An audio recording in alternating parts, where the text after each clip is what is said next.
на рахунок відкликання депутатів. Чи не здається вам тоді, що рівень обіцянок буде нульовий, і який критерій тоді буде вибору депутата?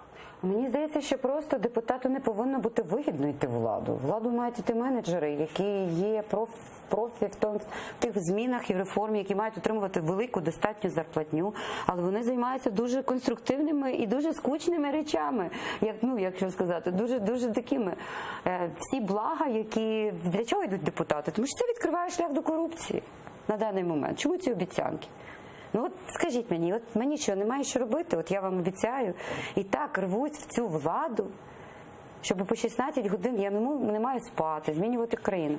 А потім ти бачиш, що в тебе життя змінюється, і в тебе все окей, ти відпочиваєш, в тебе більше статків, більше. Ну, ми ж бачимо всі ці схеми, всі ці програми, всі ці...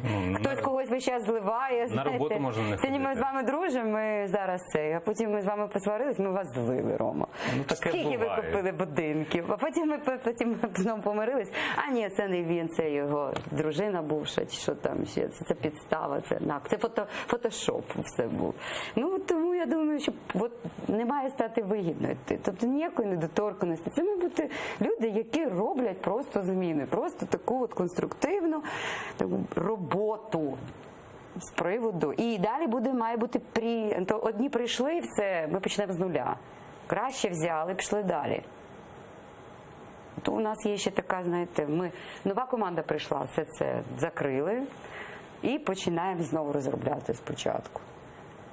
Ні, ну тут треба віддати належне, певні зміни позитивні такі відбуваються. І вони системні, і вони стосуються і навіть роботи міністерств певних. Так. От не буду я зараз персоніфікувати. Я